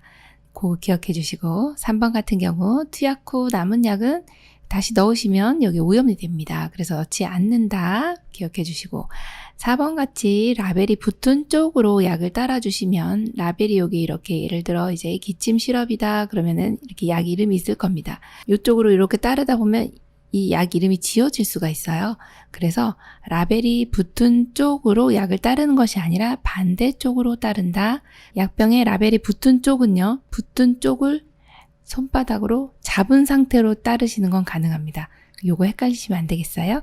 자, 5번은 약 용량이 적을 때에는 숟가락을 이용한다? 아니고요. 용량이 적을 때 양을 측정해야 되기 때문에 양이 적을 때는 바늘을 제거한 주사기에 이렇게 해서 약을 투약해 주시면 되겠습니다. 입안에 조금씩 넣어 주시면 되겠죠. 43번 대상자에게 안연고를 투여하는 방법으로 옳은 것은 1번 멸균솜으로 눈의 바깥쪽에서 안쪽으로 닦아준다. 2번 튜브에서 처음 나오는 것은 거즈로 닦아버린다. 3번 튜브를 동공 위에 놓고 바깥쪽으로 짜넣는다. 4번 연고를 넣은 후 눈을 감고 안구를 가볍게 눌러준다. 5번 눈꺼풀 밖으로 나온 연고는 휴지로 즉시 닦아낸다. 정답 골라볼까요? 2번 튜브에서 처음 나오는 것은 거즈로 닦아버린다 입니다. 혹여나 이제 세균에 오염됐을 수 있기 때문에 이렇게 닦아주시는 게 맞고요. 1번처럼 멸균솜으로 이제 눈을 먼저 닦아주시는데 바깥쪽에서 이렇게 안쪽으로 닦아주시면 안 됩니다. 왜 그럴까요? 자, 이런 경우는 여기가 코고요. 이렇게 닦게 되면 요 안에 이제 비루관이라고 하는 코로 흘러내려가는 관이 있습니다. 이렇게 흘러내려갈 수가 있고 그럼 여기가 감염되기도 하지만 또 반대쪽 눈에 감염이 될 수 있거든요. 그래서 눈은 항상 보호를 해야 되기 때문에 바깥쪽에서 안이 아니라 항상 안쪽에서 바깥쪽으로 이렇게 닦아주시는 거 기억해 주시고요. 3번처럼 튜브를 동공에다 놓고 바깥쪽으로 동공에다 놓고 하지 않고요. 위치가 있습니다. 하안검이라고 하는 아래쪽 눈꺼풀, 아래 눈꺼풀 혹은 하부 결막낭 해서 안에서 바깥쪽으로 짜주시면 되겠습니다. 동공에 놓지는 않습니다. 자, 4번처럼 연고를 넣은 후 눈을 감고 안구를 가볍게 눌러준다. 그렇지 않습니다. 눈을 감고 그냥 안구를 움직여준다. 이렇게 보시면 되고 자 5번처럼 눈꺼풀 밖으로 나왔네요. 그럼 휴지 아니고 멸균 생리식염수에 적신 멸균솜으로 바깥에 나온 부분만 닦아주시면 됩니다. 44번 대상자가 화장실에서 배변을 볼 때 유황보호사의 도움을 부담스러워하는 경우 대처 방법은 1번 문을 열어놓고 밖에서 기다린다. 2번 안전을 위해 끝까지 옆에서 지켜본다. 3번 대상자가 처리할 수 있는 부분은 스스로 하게 한다. 4번 용변이 끝날 때까지 다른 업무를 수행하러 간다. 5번 조명을 어둡게 하고 음악을 틀어 편안하게 배설하게 한다. 정답 골라볼까요? 3번이네요. 대상자가 처리할 수 있는 부분은 스스로 하게 하고 남은 부분, 안 되는 부분만 우리가 도와주신 내용은 너무 잘해주셨습니다. 정답 3번이네요.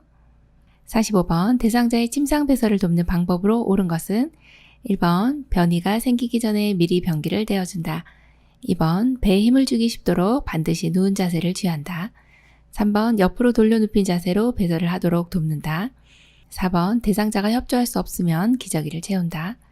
5번 복부 마사지를 하여 장운동이 활발하게 한다. 정답 골라볼까요? 5번 복부 마사지를 하여 장운동이 활발하게 한다입니다. 침상에서 배설하는 경우는 간이변기를 사용하실 겁니다. 간이변기는 일어나지 못하는 경우, 꼭 침상에서 해야 되는 경우 이렇게 오른쪽에 그림처럼 이러한 간이변기를 사용하게 됩니다. 뚜껑이 달려 있고요. 그리고 이렇게 넓적하게 생겨진 부분, 이렇게 낮은 부분이 엉덩이로 가게 됩니다. 그리고 안에 여성분들 같은 경우는 안에다가 휴지를 좀 깔아주시면 좋고 앞부분에도 살짝 덮어주시면 이렇게 튀지 않아서 좋습니다. 자, 침상에서 배설하는 경우라 할지라도 이 장운동이 활발하게 해주시면 배변 활동이 원활하게 돼서 좋고요. 자, 그리고 1번처럼 변이가 생기기 전에 지금 딱 얼굴 보니까 화장실 갈 것 같으세요? 그러면서 이렇게 미리 대준다? 이건 말도 안 되는 소리고요.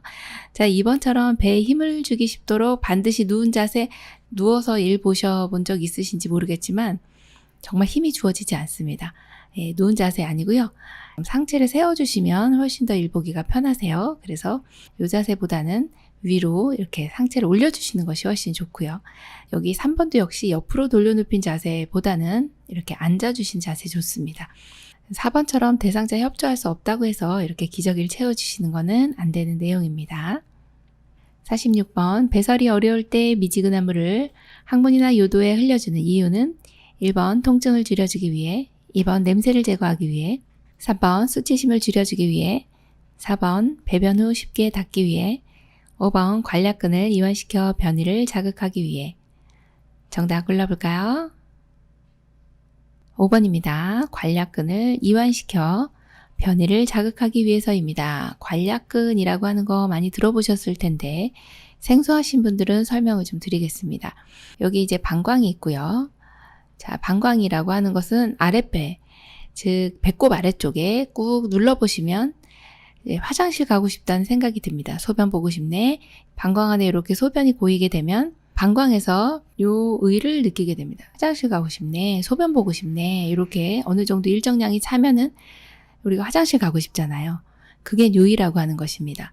그런데 그때 화장실 가시면 어떤 현상이 일어나느냐. 여기에 방광에 있는 근육들이 쫙 짜줍니다. 왜요? 소변이 나가야 되니까. 이렇게 꽉꽉 눌러서 짜주고, 그리고 방광 주변에 있는 요 관략근이라고 하는 요 주변에 근육들이 있습니다. 이때 화장실을 가게 되면 방광은 이렇게 수축을 하게 됩니다. 쫙 안에 있는 내용물들을 밖으로 내보내줘야 되기 때문에 방광의 근육들이 이렇게 수축을 하게 되고, 그러면 방광 주변에 있는 근육, 즉 관략근이라고 하는 것은 이완이 돼야 됩니다. 이렇게 쫙 이렇게 편안하게 해줘야 나오죠. 지금 관략근이 항상 수축이 돼 있기 때문에 우리가 소변이 새지 않는 거예요. 근데 이제 화장실 가게 되면 이게 이완을 하면서 이 안에 있는 소변을 밖으로 쭉 내보내주게 되는 역할을 합니다. 자, 그러면 지금 여기서 배설이 어려운 대상자잖아요. 지금 어렵기 때문에 뭔가 도움이 필요해요. 어떤 도움이요? 네, 관략근을 이완시켜주면 소변 보시기가 쉽다는 거죠. 그러면 우리가 해야 될 일은 미지근한 물을 항문이나 요도에 이렇게 흘려줍니다. 그럼 관략근이 편안하게 이완이 되면서 방광 내에 있는 소변 이런 것들이 쭉 하고 나오기가 쉽다는 것이죠. 그래서 정답이 5번이네요. 47번 기저귀를 교환하는 방법으로 옳은 것은 1번 창문을 열고 기저귀를 교환한다. 2번 바지를 내린 후 면도개를 덮는다. 3번 둔부를 들어 방수포를 깔아준다. 4번 꼬리뼈에 피부 발적이 있는지 살펴본다. 5번 규칙적으로 피부를 노출하여 욕창을 예방한다. 정답은요? 4번입니다. 꼬리뼈에 피부 발적이 있는지 살펴본다입니다. 자, 기저귀를 교환하실 때 이 엉덩이가 노출이 되는 상황이죠. 그래서 우리가 대상자를 잘 관찰할 수 있는 시점이 목욕할 때 하고 기저귀 교환할 때입니다. 목욕을 할 때는 전신을 볼 수 있는, 또 전신을 관찰해서 이상이 있는지 살펴볼 수 있는 시간이 목욕할 때고, 그리고 또 기저귀를 교환할 때만큼은 둔부, 엉덩이 쪽, 꼬리뼈 이런 쪽에 발적이 있는지를 세심하게 살펴주시는 것이 너무 중요합니다. 욕창이라든지 이상이 있을 수 있습니다. 그래서 이 부분을 체크해 주시는 게 참 좋고요. 1번 같은 경우에 창문을 열고 하는 것은 환기는 마지막에 시킵니다. 열고 기저귀 교환하면 춥습니다. 네, 대상자 감기 걸려요. 자, 두 번째 나와 있는 내용은 바지를 내린 후 덮개를 덮어주시면 이미 오픈이 되어 있습니다. 너무 창피합니다. 그래서 반대로 해주시면 됩니다. 자, 3번 같은 경우에 방수포 같은 경우는 조금 생략을 해도 무방합니다. 기저귀를 교환할 때마다 방수포를 깔아주시지는 않아도 되고요. 자, 5번처럼 규칙적으로 피부를 노출하여 욕창을 예방한다. 규칙적으로 노출하는 것은 사실 이상이 없는데 이렇게까지 노출하실 필요는 없으셔서 불필요한 노출은 피한다. 그 내용으로 봐주시면 되겠습니다. 가장 적합한 것은 4번입니다. 48번 유치도뇨관을 삽입하고 있는 대상자가 방광이 팽만하여 아랫배가 아프다고 한다. 확인해야 할 사항은 1번 소변 주머니를 눈높이로 들어 소변량을 확인한다. 2번 유치도뇨관이 빠져 있는지 소변줄을 당겨본다. 3번 소변 주머니의 배출구가 열려 있는지 확인한다. 4번 연결관이 눌리거나 꺾여 있는지 확인한다. 5번 소변이 밖으로 새는지 확인한다. 정답 골라볼까요? 4번입니다. 연결관이 눌리거나 꺾여 있는지 확인합니다. 자, 유치도뇨관이라고 하는 것은 생소하실 텐데 방광 안에 있는 소변을 내보내질 못해서 이렇게 꽉 차 있는 경우, 전립선 비대증인 경우가 가장 흔한데 전립선 비대증인 경우는 소변을 보실 때 힘을 줘야 나온다든지 아니면 소변 볼 때까지 이렇게 시간이 좀 오래 걸린다든지 소변 줄기가 가늘어진다든지 이러한 내용들이 이제 전립선 비대증이신 경우에 결국에는 이제 소변 보시는 게 너무 힘들다 보니까 나중에 이것이 막히게 되면 정말 방울방울 이렇게 나오시게 돼요. 여기 꽉 차 있는데 못 나오죠. 그렇게 되면은 유치도뇨관이라는 것을 사용해서 방광 안에다가 도뇨관을 유치하는 겁니다. 그렇게 지금 보이시는 이렇게 풍선을 사용을 해서 부풀려서 고정을 해놓고 방광 안에 있는 요 줄이 여기서부터 이렇게 도뇨관이 연결돼서요. 지금 여기 줄이 이렇게 약간 돌려져 있는데 이렇게 해서 들어가게 됩니다. 이 줄이 상당히 깁니다. 그래서 방광 안에 있는 소변이 만약에 줄이 연결관이 눌리거나 꺾여 있으면 중간에 내려오지 못하고 이렇게 위에 고여 있게 됩니다. 소변은 이 아래쪽에 고이셔야 되는데 이 위에서 방광 안에 있는 소변이 나오질 못하게 되기 때문에 연결관이 눌려 있거나 꺾여 있는지 확인하는 것이 가장 우선이다. 이렇게 보시면 되겠네요. 정답이 4번입니다. 49번 누워있는 대상자의 칫솔질 방법으로 옳은 것은 1번 가능한 누운 자세로 칫솔질한다. 2번 칫솔모 위에 치약을 두툼하게 올린다. 3번 목젖까지 깊숙이 닦는다. 4번 입안을 찬물로 여러 번 헹군다. 5번 곡반을 턱 밑에 대고 흘러내리는 물을 받아낸다. 정답 골라볼까요? 5번 곡반을 턱 밑에 대고 흘러내리는 물을 받아낸다입니다. 누워있는 상태이기 때문에 이제 칫솔질 하실 때 물을 뱉어내시는 경우에 칫솔에다 치약을 올리실 때 이제 올바른 내용도 보시면 이렇게 두툼하게 올리시면 치약이 치아 사이에 닿지 않고요. 칫솔모 아래쪽까지 이렇게 여기가 이렇게 아래쪽까지 내려오게 깊이 눌러 짜야 양치질 하실 때 치아 사이사이에 이렇게 잘 닦으실 수가 있고요.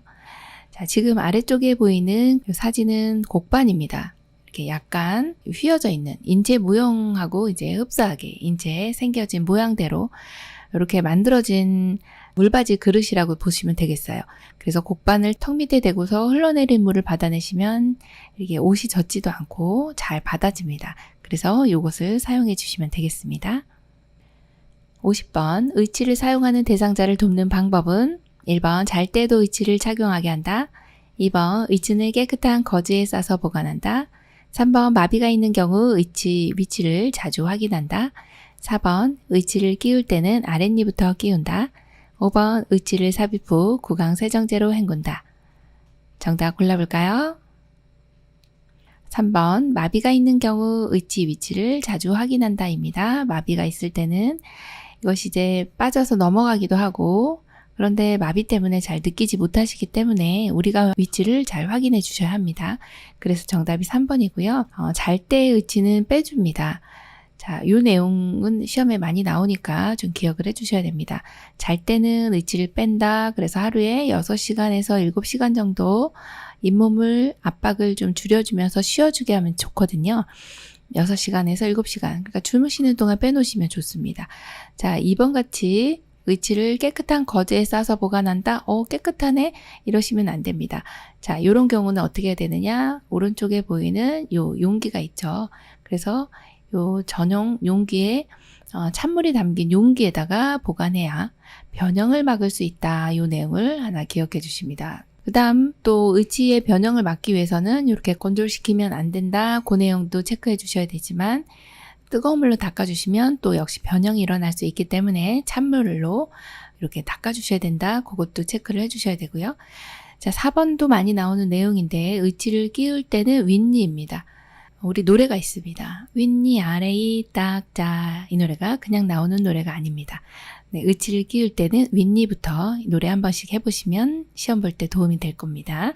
자, 5번째 의치 삽입 후에 구강세정제로 헹구는 것이 아니라 구강세정제로 헹군 다음에 의치를 삽입해야 입안이 깨끗하기도 하고 또 약간의 물이 있기 때문에 이게 잘 끼워집니다. 그래서 순서가 바뀌었기 때문에 틀렸고요. 정답은 3번이네요. 51번 여성 대상자의 회음부 청결을 돕는 방법은 1번 누워서 무릎을 곧게 펴도록 한다. 2번 앞쪽에서 뒤쪽으로 닦아낸다. 3번 좌우로 반복해서 닦는다. 4번 요도를 중심으로 원을 그리며 닦는다. 5번 물수건으로 물기를 닦아낸다. 정답은요? 2번 앞쪽에서 뒤쪽으로 닦아낸다가 맞습니다. 그림 보시면 방광의 위치가 여기 방광, 그 다음에 질, 항문 이렇게 순서대로 되어 있습니다. 지금 체크되어 있는 쪽은 여기 이렇게 앞쪽이 지금 여기에 있고요. 왼쪽으로 가면 뒤쪽이거든요. 자, 대장균이 어디에 있냐 보니까 직장에서 내려오는 요 항문 쪽에 대장균이 많이 있습니다. 미생물들이. 요 뒤에서 앞으로 닦아주시면 요로 감염이 일으키는 거죠. 요도를 타고 올라가서 방광염 또 신장 쪽까지 신우신염 이런 것들을 일으킬 수가 있습니다. 그래서 반드시 앞에서 뒤로라고 하는 내용을 기억해 주셔야 됩니다. 이쪽이 앞쪽이기 때문에 자, 앞에서 뒤로 닦아준다. 그러면 요도에서 항문 쪽으로 요걸 반드시 기억해 주시고요. 자, 1번처럼 누워서 무릎을 곧게 펴지 않고 누워서 무릎을 이렇게 구부려 주시면 훨씬 더 회음부 청결하기가 좋고요. 자, 좌우로 반복한다든지 원을 그리듯이 한다든지 이렇게 해서 닦지는 않습니다. 자, 5번 같은 경우에 물수건으로 물기 닦아내는 것이 아니라 마른 수건으로 닦아냅니다. 마지막은. 그래서 정답이 2번이네요. 52번 편마비 대상자의 통목욕 시 돕는 방법으로 옳은 것은 1번 팔, 몸통, 다리, 회음부 순서로 닦아낸다. 2번 욕조에 들어갈 때는 건강한 쪽 다리 먼저 들어간다. 3번 근육 긴장 이완을 위해 욕조에 30분 이상 담근다. 4번 욕조 한가운데 중심을 잡고 앉게 한다. 5번 양쪽 하지는 허벅지에서 발끝 쪽으로 닦는다. 정답은요? 2번입니다. 욕조에 들어갈 때는 건강한 쪽 다리 먼저 들어가고 나올 때도 역시 건강한 쪽이 먼저 나온다. 이 내용도 기억해 주시고요. 편마비 대상자이기 때문에 통목욕 할 때든 우리가 도와드릴 부분이 상당히 많습니다. 자, 닦는 순서는 다리가 먼저입니다. 1번은 다리 먼저, 그 다음에 팔, 몸통, 회음부 이렇게 닦고 통에 들어갑니다. 3번은요. 근육 긴장 이완 좋으네요. 그렇지만 욕조에 30분 이상 담그면 어르신들 다 실신합니다. 그래서 5분 이상 담그지 않는다. 이 정도 기억해 주시면 되겠고요. 자, 4번처럼 욕조 한가운데 한번 앉아보십시오. 우리 균형 못 잡습니다. 어르신요. 요 등 쪽이 욕조에 닿게 해서 이렇게 목욕을 시켜주셔야 됩니다. 5번은요. 양쪽 하지, 지금 오른쪽에 사진을 한번 보시면 하지를 닦을 때는 허벅지에서 발끝이 아니라 발끝에서 허벅지 방향으로 이렇게 닦아주셔야 이 말초의 순환을 도울 수가 있습니다. 말초라고 하면 손끝 발끝입니다.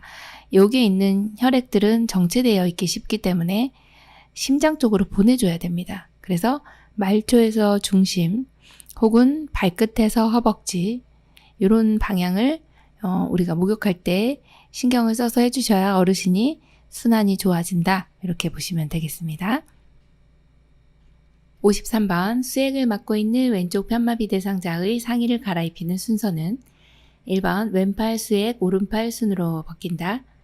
2번 수액 오른팔 왼팔 순으로 벗긴다. 3번 왼팔 오른팔 수액 순으로 입힌다. 4번 오른팔 수액 왼팔 순으로 입힌다. 5번 왼팔 수액 오른팔 순으로 입힌다. 정답 골라볼까요? 5번 왼팔 수액 오른팔 순으로 입힌다입니다. 자, 수액 맡고 있는 대상자 굉장히 어려운 문제 유형입니다. 이런 경우에 이제 어느 쪽이 마비가 있느냐 이걸 먼저 보셔야 돼요. 어느 쪽이 마비 있어요? 왼쪽이요. 왼쪽 편마비이기 때문에 주사는 건강한 쪽에 맞습니다. 그러면 지금 맞고 있는 주사의 방향은 오른쪽입니다. 갈아입히는 순서기 때문에 항상 이제 요 문제가 시험에 나오면 옷 갈아입히는 거 나오면요. 요걸 적어 놓으시는 게 좋습니다. 입을 때는요. 마비된 쪽이 먼저, 그 다음에 벗을 때는요. 건강한 쪽이 먼저. 요거를 시험 보실 때까지는 기억을 하시는 게 좋습니다. 입을 때는 마비, 벗을 때는 건강. 요거는 사실은 실제로 우리가 근무를 하실 때도 도움이 많이 되는 내용이거든요. 자, 입을 때는 마비고 벗을 때는 건강한 쪽이죠. 그러면 지금 왼쪽 편마비이기 때문에 입을 때는 어느 쪽이 먼저 입어야 돼요? 마비된 쪽? 그러면 왼쪽이 먼저 입습니다. 그래서 이게 1번. 입을 때 입혀주시고, 자, 입으려고 보니까 오른쪽에 수액이 있어요. 그래서 수액이 2번으로 이렇게 들어가야 되고, 그리고 마지막 팔이 들어가 주시면 됩니다. 그래서 이 순서로 되어 있는 걸 한번 골라보면 정답이 5번으로 이렇게 되어 있네요. 네, 그래서 이 순서 맞게 되어 있는 거 보시면 정답이 5번이네요. 54번 대상자가 침대 아래쪽으로 내려갔을 때 침대의 머리 쪽으로 이동시키는 방법은 1번 양팔을 잡고 위쪽으로 이동한다. 2번 침대 시트를 끌어당겨 이동한다. 3번 대상자의 상의를 잡아당겨 이동한다. 4번 두 사람이 나란히 서서 허리와 대퇴부를 잡고 동시에 옮긴다. 5번 두 사람이 침대 양쪽에서 어깨와 대퇴를 지지하여 동시에 옮긴다. 정답 골라볼까요? 네, 5번입니다. 두 사람이 침대 양쪽에서 어깨와 대퇴를 지지하여 동시에 옮긴다입니다. 어르신이 침상에서 누워 계신다 이렇게 가정을 했을 때요. 대상자를 침대 아래쪽에서 지금 위쪽으로 올릴 건데 우리가 한 사람이 옮기는 경우는 대상자가 협조가 가능한 경우고 지금 같은 경우는 대상자가 협조가 되지 않기 때문에 요양보호사님이 두 분이 오셔서 양쪽에 서신 다음에 어르신의 어디를 잡느냐 어디 아래쪽을 지지하느냐 이게 이제 관건입니다. 그럴 때는 어르신이 지금 위로 올라가기 좋은 위치는요. 여기 어깨 여기 위치하고 그 다음에 대퇴 아래쪽 이렇게 잡아주시면 두 분이서 이렇게 손을 맞잡고서 서로 간에 이 양쪽에서 잡아주시면서 하나 둘 셋 해서 동시에 올려주시면 가장 좋은 방법이라고 보시면 되겠어요. 그래서 정답이 5번이네요. 55번 편마비 대상자가 침대에서 일어나 앉는 방법으로 옳은 것은 1번 대상자의 두 다리를 쭉 편다. 2번 두 다리를 침대 밑으로 떨어뜨린다. 3번 요양보호사는 대상자의 불편한 쪽에 선다. 4번 건강한 쪽으로 돌려눕힌 후 일으킨다. 5번 건강한 손으로 요양보호사의 목을 감싸 안는다. 정답은요? 4번 건강한 쪽으로 돌려눕힌 후 일으킨다입니다. 자, 우리 대상자분이 편마비 있으시고 그 다음에 침대에서 일어나 앉으실 건데 여기에서만큼은 이렇게 일어나 앉는 경우에는 건강한 손으로 짚고 일어나셔야 되기 때문에 우리가 건강한 쪽에서 이렇게 어깨를 잡아주시는 게 맞고 반대쪽은 대퇴 쪽을 지지해 주시면 돼요. 그런데 여기서 중요한 것은 건강한 손으로 짚고 대상자가 짚고 일어나셔야 되기 때문에 우리는 건강한 쪽으로 돌려눕히고 일어날 수 있도록 도와주시면 됩니다. 정답이 4번이네요. 56번 사지마비 대상자를 침상에서 일으켜 앉힐 때 괄호 안에 알맞은 말은 요양보호사는 한쪽 팔을 대상자의 목 밑을 받쳐 넣은 후 손바닥으로 반대쪽 A 밑을 받쳐준다. 다른 손은 대상자의 B 위에 올려진 양손을 지지한다. 1번 머리, 가슴, 2번 허리, 복부, 3번 어깨, 가슴, 4번 어깨, 머리, 5번 등, 복부. 정답 골라볼까요? 3번 어깨, 가슴입니다. 자, 우리 사지마비이기 때문에 팔다리 다 못 쓰십니다. 그럴 때는 요양보호사님께서는 한쪽 팔을 대상자의 목 밑을 먼저 받칩니다. 여기 그림에서 보이는 1번이라고 보시면 되고요. 그리고 다른 손은 감싸듯이 해서 대상자의 올려진 양손 위에다가 넣으시는데 이렇게 대상자의 가슴 위에 올려진 손이죠. 그래서 1번이 어깨가 되고 2번은 가슴 위에 올려진 양손을 지지한다. 이렇게 골라주시면 돼서 정답이 3번입니다. 57번 대상자를 휠체어에 태우고 경사도가 큰 오르막길을 오르는 방법은 1번 빠른 속도로 밀며 오른다. 2번 지그재그로 밀며 오른다. 3번 휠체어를 뒤로 돌려 오른다. 4번 휠체어 앞바퀴를 들고 오른다. 5번 휠체어 뒤를 발로 누르고 오른다. 정답은요? 2번 지그재그로 밀며 오른다입니다. 경사도가 큰 경우에 뒤로 밀려 내려갈 수 있기 때문에 반드시 이렇게 지그재그로 이렇게 밀고 올라가시는 게 안전하다 그렇게 보는 내용입니다. 그래서 정답이 2번이네요. 58번 대상자를 바닥에서 휠체어로 옮기는 순서로 옳은 것은 가 휠체어의 잠금 장치를 잠근다. 나 무릎을 꿇고 엉덩이를 들어 허리를 편다. 다 대상자의 허리와 어깨를 지지하여 건강한 쪽 무릎을 세워 일어난다. 라 건강한 손으로 휠체어 팔걸이를 잡게 한다. 1번 가나 다라 2번 가라 나다 3번 가나라 다 4번 가다 나라 5번 라나 다가 정답 골라볼까요? 정답은요? 2번 가라 나다입니다. 자, 여기에서는 바닥에서 휠체어를 옮길 때 휠체어 사용의 거의 중요한 부분은 바퀴가 달린 이동 도구이기 때문에 잠금 장치를 잠그는 게 가장 먼저입니다. 그리고 나면 대상자의 건강한 쪽 손으로 지금 여기 그림에 보면 여기 건강한 쪽 손이 있죠. 팔걸이를 잡게 하는 것이 두 번째입니다. 자, 건강한 손으로 잡게 한다. 이 내용이 상당히 중요한 내용이죠. 자, 그리고 나면 대상자가 이제 일어나야 되죠. 일어나려면 어떻게 하느냐?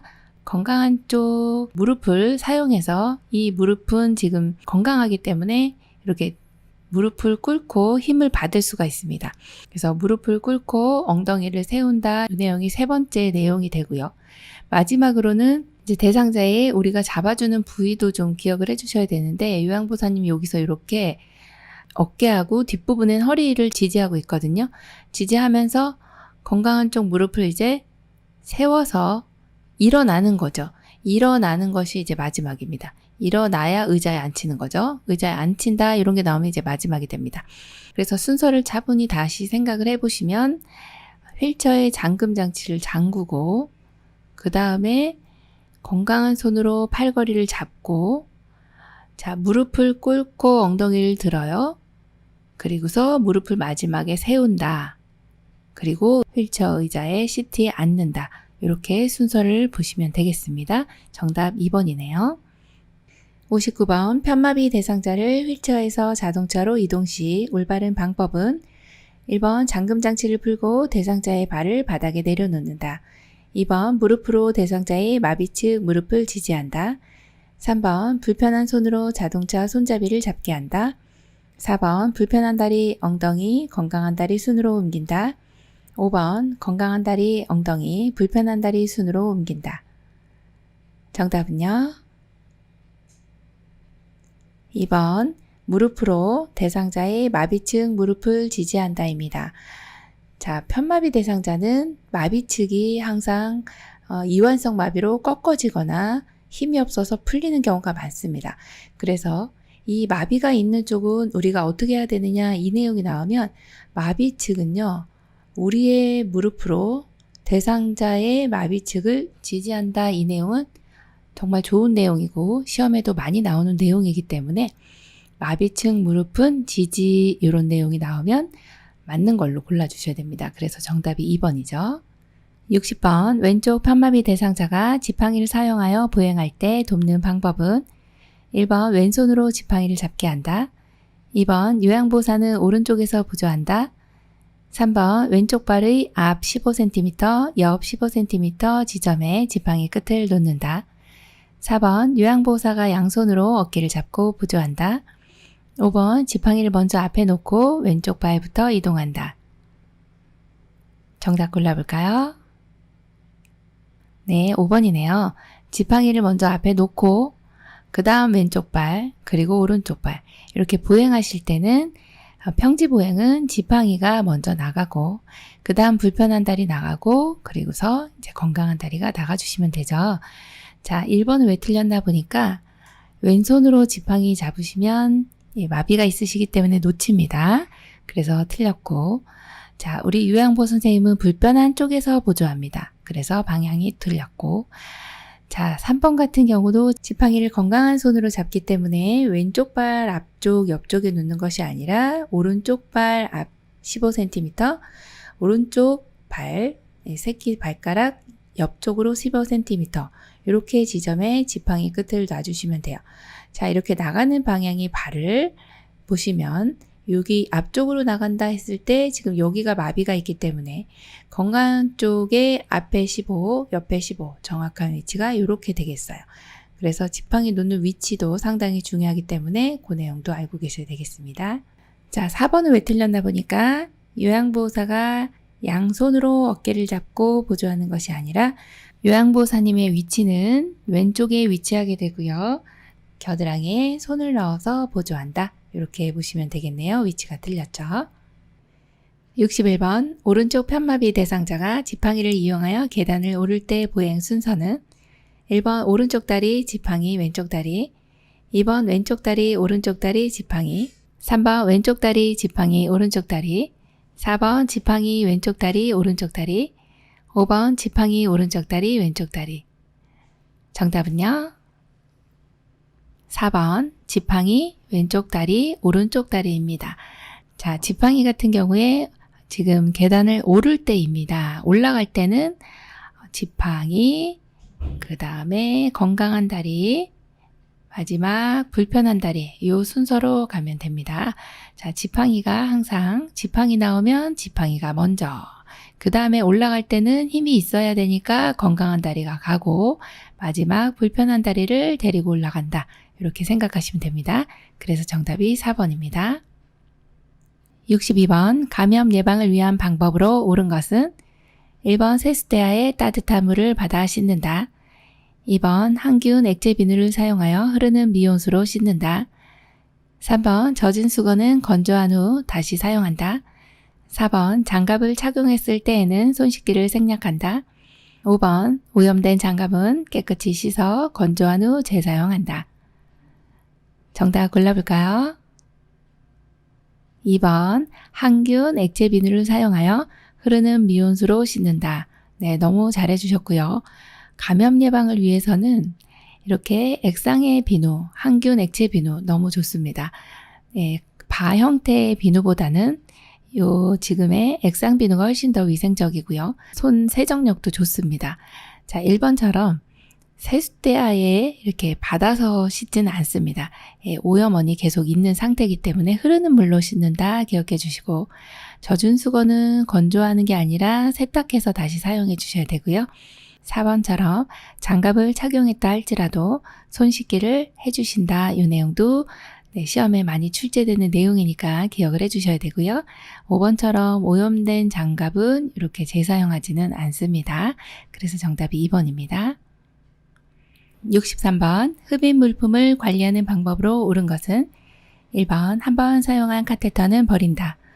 2번 흡입병은 일주 1회 이상 깨끗이 닦는다. 3번 흡입병에 가래가 가득 차면 버리고 세척한다. 4번 사용한 카테터는 물에 담가 놓았다가 흐르는 물에 비벼 씻는다. 5번 고무 제품은 15분 이상 끓인 후 쟁반에 널어 햇볕에 말린다. 정답은요?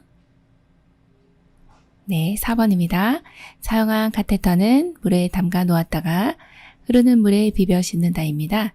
여기에 보이는 요 앞부분에 있는 요것을 이제 카테터라고 합니다. 요 카테터로 기관지 내에 있는 분비물들을 빨아들이게 됩니다. 그렇게 되면 이제 요 통이 보이실 건데요. 요게 받아지게 됩니다. 요거는 하루에 한 번 이상 깨끗이 닦아주시면 되고요. 그리고 지금 보이는 카테터 같은 경우는 사용하시고 나면 15분 이상 끓인 후에 쟁반에 널어서 그늘에 말려주시면 됩니다. 그래서 정답이 4번입니다. 64번 침대를 사용하는 대상자를 돕는 방법으로 옳은 것은 1번 이용할 수 있도록 침대 바퀴는 열린 상태로 둔다. 2번 대상자가 내려오기 쉽게 난간을 내려놓는다. 3번 등판, 다리판 작동 손잡이는 신속하게 조절한다. 4번 안전을 위해 잠금 장치를 잠근 상태로 이동한다. 5번 부착된 식탁을 사용하지 않을 때는 접어놓는다. 정답은요? 네, 5번입니다. 네, 침대 안전하게 사용하셔야 되는데 어르신이 많이 계시는 곳이 대부분 이제 침상이라고 보시면 되는데 이 침대를 조금 여기 발판 쪽에 침대에 위치하게 됩니다. 이렇게 여기 위치하게 돼 있는 것을 접어 놓아야지 이걸 펼쳐 놓으시면 걸리겠죠. 그리고 항상 1번처럼 이제 침대 바퀴가 이동할 때 이제 열린 상태로 두시면 낙상하기가 쉽습니다. 안 되는 거고요. 자, 2번처럼 난간을 내려놓으시면 또 떨어지시는 거죠. 이것도 위험합니다. 자, 3번처럼 이렇게 등판, 다리판, 작동 손잡이를 신속하게 조절하시면은 어르신이 어지러워하세요. 천천히 작동을 해주시면 되고요. 또 4번처럼 안전을 위해서 잠금 장치를 잠근 상태로 이동을 해주시면은 여기 이제 아래쪽에 이렇게 바퀴 4군데에 다 잠금 장치가 있습니다. 그럼 침대가 굴러가질 않습니다. 이건 연 상태로 이동을 해주셔야 되겠죠. 그래서 정답이 5번입니다. 65번 실내에서 화재 발생 시 소화기를 사용하는 순서는 가. 노즐을 잡고 불 쪽을 향한다. 나. 손잡이를 움켜쥔다. 다. 안전핀을 뽑는다. 라. 분말을 고루 쏜다. 1번 나다 가라. 2번 나가 다라. 3번 다가 나라. 4번 다나 가라. 5번 나다라가. 정답 골라볼까요? 3번입니다. 실내에서 화재가 발생하면 소화기를 먼저 사용해서 불을 소화해야 되고요. 진화해야 되겠죠. 그래서 여기 안전핀이라고 되어 있는 이 부분, 여기 안전핀이 항상 이 가운데 부분에 있습니다. 이걸 잡아 뽑는다. 이게 1번이고요. 그 다음 두 번째가 이제 노즐을 잡고서 여기 노즐이 있습니다. 이 호스를 잡고 불 쪽을 향해 주시고, 그리고 나면 손잡이를 움켜 쥐어야 이 분말이 나오는 거죠. 그래서 마지막은 분말을 고루 쏜다. 이렇게 해서 차근차근 생각하시면 되겠습니다. 정답 3번입니다. 66번 쾌적하고 안전한 주거 환경을 조성하는 방법으로 옳은 것은 1번 자연 채광이 들어오지 않게 커튼을 친다. 2번 현관이나 계단에 발밑을 비추는 조명을 설치한다. 3번 전체 난방보다는 국소 난방이 바람직하다. 4번 화장실 안을 볼 수 있도록 유리문으로 설치한다. 5번 세탁하기 쉬운 어두운 색의 식탁볼을 깐다. 정답 골라볼까요? 2번 현관이나 계단 발밑을 비추는 조명을 설치한다입니다. 네, 어르신이 너무 어두우면은 잘 안 보이세요. 그렇다고 우리 시야에 정면에 이렇게 조명을 설치해 주면 눈이 부셔가지고 순간적으로 잘 안 보일 수가 있습니다. 그래서 현관이나 계단 발밑에 이렇게 조명을 해주시면 어둡지도 않고 넘어지지도 않고 너무 안전하다고 보시면 되겠습니다. 그래서 정답 2번입니다. 67번 알아듣기는 하나 말을 할 수 없는 대상자와의 의사소통 방법은 1번 옆에서 편안하게 이야기한다. 2번 대상자의 말에 짐작하여 미리 대답한다. 3번 기본적인 정보를 반복하여 알려준다. 4번 대상자가 좋아하는 음악을 틀어놓고 대화한다. 5번 의사표현을 잘했을 때는 긍정적 공감을 해준다. 정답은요? 5번입니다. 의사표현을 잘했을 때는 긍정적 공감을 해준다. 의사표현을 잘했을 때는 긍정적으로 이렇게 할 수 없는 분이 했기 때문에 어르신 너무 말씀 잘해주셨습니다. 이렇게 얘기해 주시면은 굉장히 좋아하시겠죠? 그래서 정답이 5번입니다. 68번 다음 대화 중 요양보호사가 대상자에게 추천한 여가 활동의 유형은 대상자 내가 건강했을 때는 배추랑 감자도 많이 심었는데 힘들어도 그때가 좋았어. 자식들한테도 나눠주고. 요양보호사 그러셨군요. 저랑 화단 꾸미기 같이 하실래요? 1번 자기계발활동, 2번 운동활동, 3번 소일활동, 4번 사교오락활동, 5번 가족중심 활동. 정답 골라볼까요? 네, 3번 소일활동입니다. 화단 꾸미기나 텃밭 가꾸기는 소일활동에 해당하는 내용입니다. 그래서 정답이 3번입니다. 69번 요양보호사의 업무 기록 방법으로 옳은 것은 1번 요즘 식사량이 줄어서 체중이 많이 줄었다. 2번 식사를 하지 않아 오후에 간식을 제공하였다. 3번 오랜만에 손주가 다녀가서 기분이 좋아 보인다. 4번 9월 10일 오전 10시 우유 200ml를 드셨다. 5번 물을 많이 드시고는 방에서 소변을 봤다. 정답 골라볼까요? 네, 4번입니다. 9월 10일 오전 10시 우유 200ml를 드셨다. 너무 정확하네요. 육하원칙에 의해서 이 시간이랑 양 이런 내용이 정확하게 기록이 되어 있네요. 정답이 4번입니다. 70번 낮에 계속 잠만 자고 밤에 돌아다니는 대상자를 돕는 방법은 1번 낮에 같이 산책을 한다. 2번 요양보호사도 낮에 자고 밤에 활동한다. 3번 밤에는 돌아다니지 못하게 방문을 잠근다. 4번 낮에 졸고 있으면 충분히 쉬게 한다. 5번 저녁에 포만감 있는 식사를 제공한다. 정답은요? 1번 낮에 같이 산책을 한다입니다. 네, 밤에 돌아다니고 이제 낮에 지금 주무시고 계시는 거예요. 그러면 낮에 못 주무시도록 이렇게 말을 건다 이 내용도 좋고 또 산책을 같이 해서 신선한 공기를 마시게 하고 어쨌든 낮에 못 주무실 수 있도록 도와주는 방법이 나와 있네요. 그래서 정답이 1번입니다. 71번 요양원에 입소한 치매 대상자가 집에 가겠다고 잠긴 문을 잡고 두드리며 소란을 피울 때 대처 방법은 1번 신체적 제재를 가하여 조용하게 한다. 2번 소란을 피우면 퇴소시키겠다고 말한다. 3번 다른 대상자들에게 피해가 되지 않도록 방에 가둬둔다. 4번 아들이 곧 모셔간다고 했어요. 라고 안심시킨다. 5번 출입문이 잠겨 있어요. 다른 출입문을 함께 찾아봐요. 라고 말한다. 정답은요? 네, 5번입니다. 출입문이 잠겨 있어요. 다른 출입문을 함께 찾아봐요. 이것은 어르신의 주의를 환기시키는 내용이에요. 문을 자꾸 막 두드리는 거죠. 여기 잠겨 있네요. 우리 다른 문 한번 찾아볼까요? 이렇게 하면 어르신이 이제 찾으시면서 시간이 지나면서 이렇게 소란이 조금 잠재워질 수가 있습니다. 정답 5번이네요. 72번 치매 대상자에게 나타나는 파괴적 행동에 대한 설명으로 옳은 것은 1번 주로 치매 초기에 나타난다. 2번 난폭한 행동이 자주 일어난다. 3번 에너지가 소모되어도 폭력적이다. 4번 파괴적 행동이 시작되면 오래 지속된다. 5번 진정된 후에는 이상 행동에 대해 상기시킨다. 정답 골라볼까요? 1번이네요. 주로 치매 초기에 나타난다 입니다.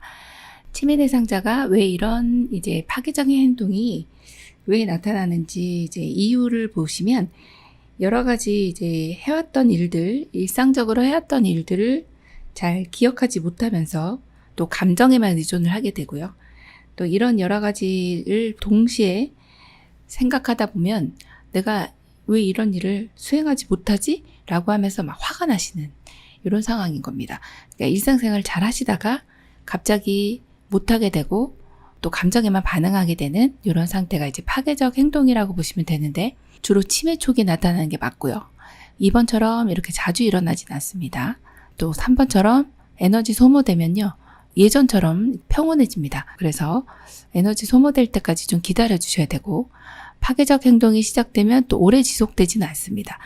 자, 그리고 5번처럼 진정된 후에는 이것에 대해서 상기시켜 주시면 절대 안 돼요. 또 그 상황이 다시 떠오르게 되면 또다시 파괴적 행동이 나타날 수가 있기 때문에 그렇습니다. 정답이 1번이네요. 73번 복통을 호소하는 치매 어르신에 대한 올바른 대화 방법은 1번 통증 부위를 짚어가며 여기가 아프세요. 2번 어디가 불편하신지 말씀하세요. 3번 점심에 무엇을 드셨어요? 4번 언제부터 아프셨어요? 진통제 드릴게요. 5번 체한 것 같은데 곧 좋아질 거예요. 정답은요? 1번이죠. 네, 통증 부위를 짚어가며 여기가 아프세요? 이렇게 배 아프시다고 하니까 복통이죠. 배 짚어가면서 여기가 아프세요? 이렇게 여쭤보시면 됩니다. 1번이에요. 74번 치매 말기 대상자의 의사소통으로 옳은 것은 1번 오늘이 무슨 요일이에요? 잘 모르겠네요. 2번 밤에는 잘 주무셨어요? 배고파 밥 좀 줘. 3번 식사는 하셨어요? 아까 씻었어. 4번 여기가 어디예요? 여기가 어디예요? 5번 어르신 왜 자꾸 불러 귀찮게. 정답은요? 네, 4번입니다. 여기가 어디예요? 여기가 어디예요? 어르신이 똑같이 따라하는 앵무새처럼 따라하는 증상들이 나타나죠. 그래서 정답 4번입니다. 75번 임종 직후 요양보호로 옳은 것은 1번 대상자 소유물은 모아서 소각한다. 2번 튜브나 장치를 신속히 제거한다. 3번 시트로 대상자의 얼굴을 덮는다. 4번 엉덩이 밑에 패드를 제거한다. 5번 베개를 이용하여 어깨와 머리를 올려준다. 정답은요? 네, 5번입니다. 임종 직후에는 사후 시반이라고 해서 얼굴색이 검게 변하게 됩니다.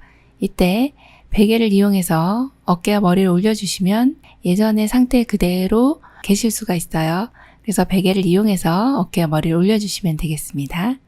76번 하임리법을 적용해야 할 상황으로 옳은 것은 1번 심장질환으로 인한 심정지 상태, 2번 이물질에 의한 기도질식 상태, 3번 위경련으로 인한 가슴 통증, 4번 뜨거운 물에 의한 화상, 5번 낙상에 의한 골절. 정답은요? 2번 이물질에 의한 기도질식 상태입니다. 이때 이제 하임리법이라고 하면 기도에 뭔가 이물질이 들어갔어요. 그러면 숨을 못 쉬겠죠.